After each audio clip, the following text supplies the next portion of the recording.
ଏହି ଦୁଇଟି ରାଶିର ମହିଳା ବିବାହ ପରେ ଶ୍ୱଶୁର ଘରେ କରିଥାନ୍ତି ରାଜ। ବିବାହ ଏକ ପବିତ୍ର ବନ୍ଧନ। ଝିଅଟି ବୋହୂ ହେବା ପରେ ଶ୍ୱଶୁର ଘରେ ତାର ବାକି ଜୀବନ କାଟିଥାଏ। ସେମାନଙ୍କ ମନକୁ ନେଇ ଚଳିଥାଏ, ହସ ଖୁସିରେ ରହିଥାଏ। ସେଠାରେ ସେ ନୂଆ ସଂସାର କରେ। ମହିଳାଙ୍କ ରାଶି ଉପରେ ନିର୍ଭର କରିଥାଏ ସେମାନେ ଶ୍ୱଶୁର ଘରେ କିପରି ରହିବେ। ଜ୍ୟୋତିଷ ଶାସ୍ତ୍ର ଅନୁସାରେ 12ଟି ରାଶି ମଧ୍ୟରୁ 2ଟି ରାଶିର ମହିଳା ବିବାହ ପରେ ଶ୍ୱଶୁର ଘରେ ରାଜ କରିଥାନ୍ତି।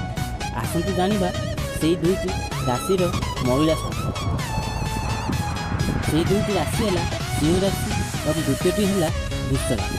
ପ୍ରଥମେ ଆମେ ଦେଖିବା ସିଂହ ରାଶି। ସିଂହ ରାଶିର ଲୋକମାନେ ଜ୍ୟୋତିଷ ଶାସ୍ତ୍ର କହିବା ଅନୁସାରେ ଏହି ରାଶିର ମହିଳାଙ୍କ ସ୍ୱଭାବ ଭଲ ହୋଇଥାଏ।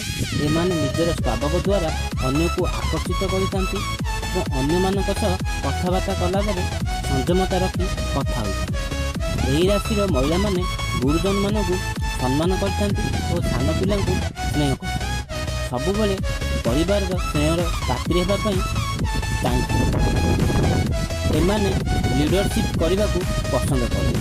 ଏହି ରାଶିର ମହିଳା ନିଜର ସ୍ୱାମୀକୁ ନିଜ ହାତ ମୁଠାରେ ରଖିଥାନ୍ତି। ଦ୍ୱିତୀୟରେ ଆସିଲା ଆମର ବୃଷ ରାଶି। ଜ୍ୟୋତିଷ ଶାସ୍ତ୍ର କହିବା ଅନୁସାରେ ଏହି ରାଶିର ମହିଳାମାନେ ଦେଖିବାକୁ ବହୁତ ସୁନ୍ଦର ହୋଇଥାନ୍ତି। ଏମାନଙ୍କ ସ୍ୱଭାବରେ ଅନ୍ୟମାନେ ଦିବାନ ହୋଇଥାନ୍ତି। ଏହି ରାଶିର ମହିଳାମାନେ ଶ୍ୱଶୁର ଘରକୁ ନିଜ ଘର ବୋଲି ଭାବି ଚଳିଥାନ୍ତି। ଘରର ବରିଷ୍ଠ ସଦସ୍ୟଙ୍କୁ ସମ୍ମାନ କରନ୍ତି। ପରିବାରର ସଦସ୍ୟଙ୍କ ମନକୁ ନେଇ ଚଳିବାକୁ ଚେଷ୍ଟା କରନ୍ତି। ଏମାନେ ଘର ଭିତରେ କଳହ ସୃଷ୍ଟି କରିବା ଚାହାନ୍ତି ନାହିଁ। ସବୁବେଳେ ନିଜ ପରିବାରର ଉନ୍ନତି ବିଷୟରେ ଚିନ୍ତା କରିଥାନ୍ତି।